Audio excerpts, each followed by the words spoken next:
Assalamualaikum warahmatullahi wabarakatuh. Alhamdulillahillazi ahyana ba'dama amatana wa ilaihin nusur.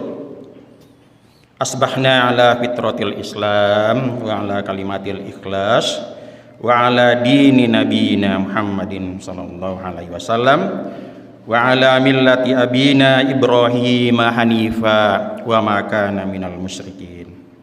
Asyhadu an la ilaha illallah wahdahu la syarikalah wa asyhadu anna Muhammadan abduhu wa rasuluh la nabiyya ba'dah.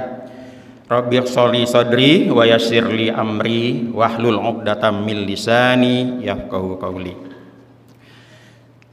Bapak-bapak, ibu-ibu sedang jemaah subuh yang berbahagia,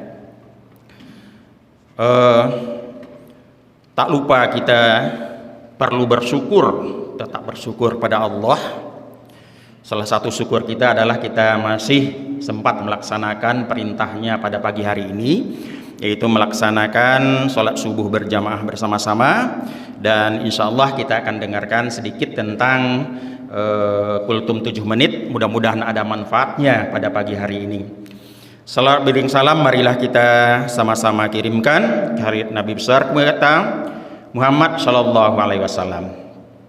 Bapak-bapak, ibu-ibu yang di bawah dan yang saya hormati, pada pagi hari ini kita akan mencoba sedikit membahas tentang perhitungan-perhitungan bulan puasa ditinjau dari segi ilmu astronomi atau ilmu geografi.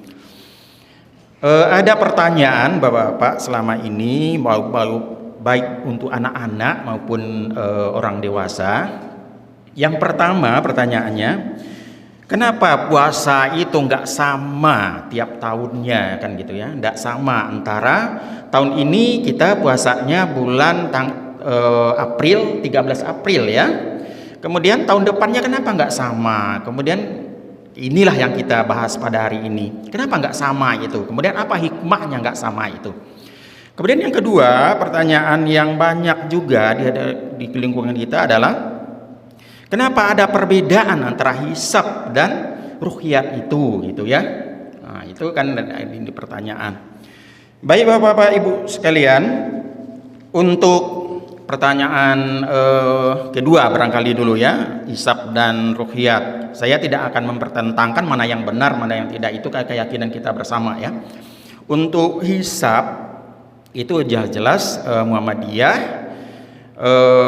dalam perhitungan astronomi itu, ketika bulan itu udah berkonjungsi ya, awalnya dia adalah segaris lurus ya, segaris lurus antara matahari, bumi, bulan. Ketika segaris lurus itu adalah bulan terakhir untuk bulan itu. Ketika dia setelah naik bulan itu ke atas sedikit, berapa derajatnya, itu Muhammadiyah telah mengatakan itu adalah sudah masuk bulan baru. Tetapi untuk ruhyat dia harus melihat dulu bulan itu ya dengan mata telanjang, apakah sudah kelihatan bulan sabit di ufuk sana, kan gitu. Kapan terjadi pertentangan ini? Kalau seandainya konjungsinya itu kurang dari 2 derajat, naiknya bulan itu antara dia segaris lurus itu udah naik tapi kurang 2 derajat. Kalau kurang 2 derajat itu akan sulit dilihat oleh mata telanjang ya untuk di ruqyat itu. Karena apalagi nantinya cuaca dalam keadaan itu misalnya mendung begitu, akan sulit untuk dilihat. Tapi itu bulan sebetulnya sudah melewati begitu. Kapan tidak terjadi pertentangan? Tahun ini kan tidak terjadi pertentangan ini. Kebetulan naiknya itu udah lebih dari 3 derajat rata-rata di Indonesia. Walaupun ada yang di bawah 3 derajat, saudara kita yang di Indonesia bagian timur, ya. Tapi udah lewat juga 2 derajat gitu. Nah itu udah rata-rata sudah bisa dilihat dengan ruhyat, gitu. Nah itu perhitungannya. Muhammadiyah dan pemerintah itu punya dasar untuk menentukan itu. Kita tidak perlu pertentangan. Mungkin mana yang yakin kita nantinya ketika terjadi pertentangan kurang dari 2 derajat itu, ya itulah yang kita laksanakan. Baik Bapak-bapak Ibu sekalian, yang kita bahas yang kedua adalah kenapa puasa itu nggak sama kita dibandingkan dengan ini ya, dengan tiap tahunnya antara bulan Hijriyah dengan bulan Masehi itu, kenapa tidak sama begitu? Baik, kita bahas yang pertama untuk perhitungannya dulu. Untuk bulan Hijriyah itu perhitungannya adalah satu bulan itu lamanya bulan berevolusi terhadap bumi. Ketika bulan mengelilingi bumi satu kali putaran, itu yang dikatakan dengan satu bulan. Inilah yang dikatakan dijumlahkan 12 bulan. Inilah yang satu tahunnya, bulan Hijriyah itu perhitungannya. Tetapi kalau bulan Masehi itu perhitungannya lamanya bumi berevolusi terhadap matahari. Bumi mengelilingi matahari itu satu kali putaran. Nah, itulah yang berapa lama dia mengelilingi matahari itu. Itulah yang dibagi harinya menjadi 12. Nah, inilah yang terjadi. Bumi mengelilingi matahari itu satu kali dia berevolusi itu membutuhkan waktu 365 hari 8 jam. 365 hari 8 jam. Makanya dalam setahun itu, tahun biasa, itu jumlah hari untuk bulan Masehi itu 365 hari. Kemudian yang 8 jamnya bagaimana? 8 jam dibiarkan dulu. Selama 4 tahun yang 8 jam ini dia sudah berjumlah 8 kali 4 24 jam. 24 jam berarti udah satu hari satu malam. Maka tahun itu ditambahkanlah satu hari lagi ke bulan Februari. Itulah disebut dengan tahun Kabisat. Tahun yang ditambah satu kelebihan yang 8 jam tadi tiap tahunnya. Sedangkan perhitungan dari tahun Hijriyah adalah satu kali bumi bulan mengelilingi bumi berevolusi terhadap bumi membutuhkan waktu 29,5 hari. Tapi ada juga lebih jamnya. Makanya nanti ada juga tahun Kabisatnya untuk bulan Hijriyah itu. Makanya dibulatkan harinya 29, karena 29 hari lebih setengah hari ya, 12 jam, maka harinya untuk tahun Hijriyah itu adalah 30 29 begitu. Berapa jumlah harinya? 354 hari kalau tahun biasa.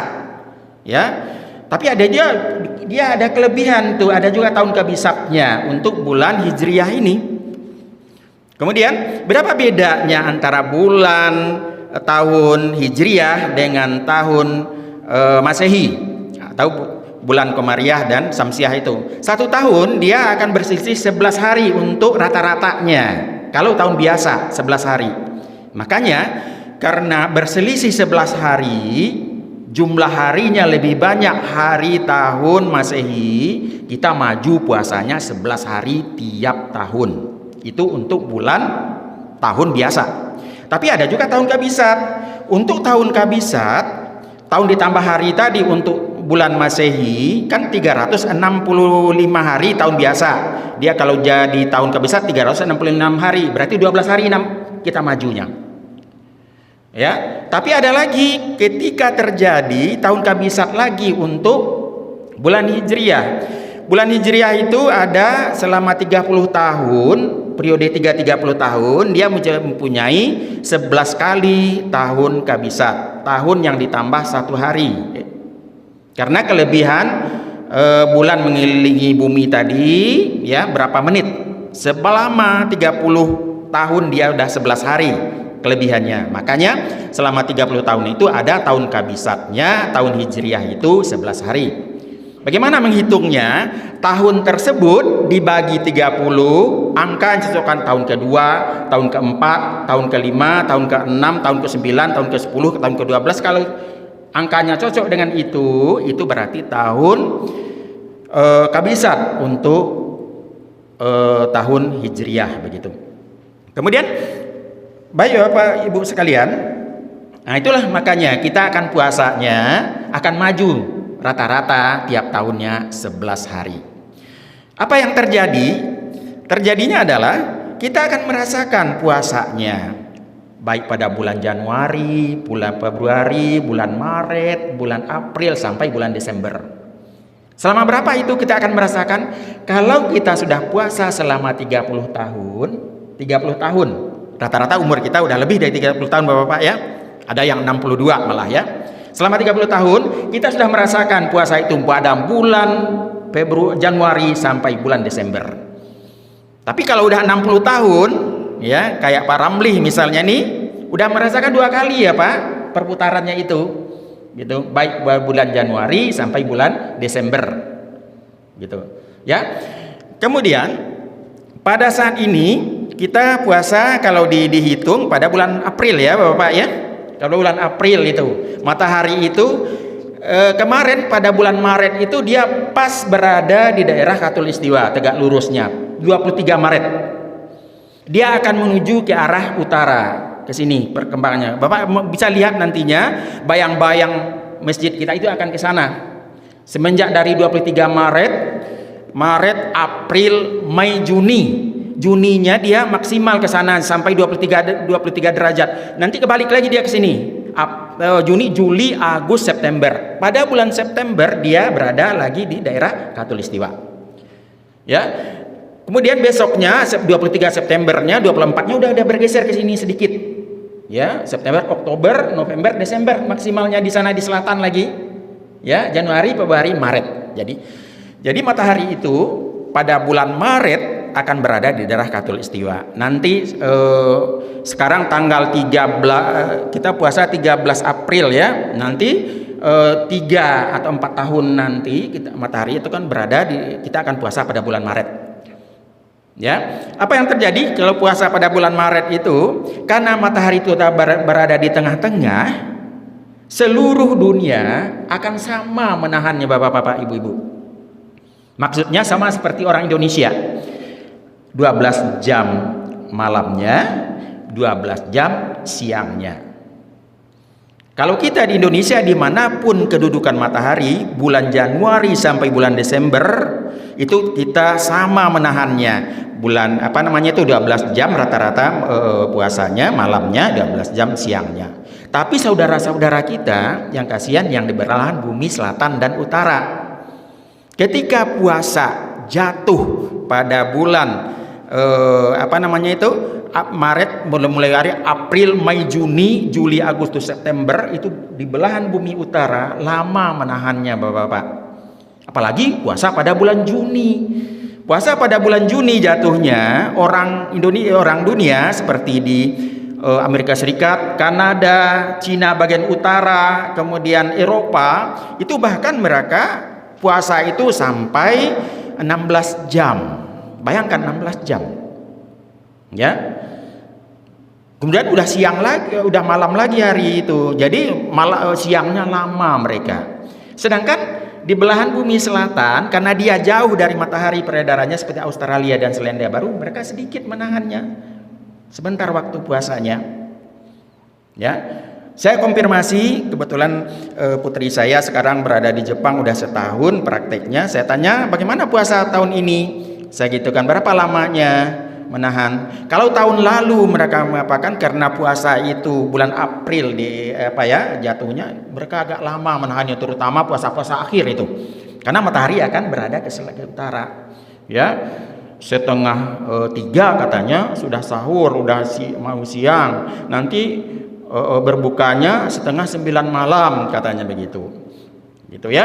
Nah, kan lama itu menahannya. Nah, tapi di Australia itu ya agak sebentar cuman gitu ya. Nanti pada bulan Maret karena matahari itu berada ke sini hampir sama, baik daerah tropis, iklim sedang, iklim dingin akan merasakan sama siangnya, gitu ya. Apalagi bulan Juni tadi daerah utara lama banget merasakan hari siang, sebentar malamnya, belahan bumi selatan sedikit.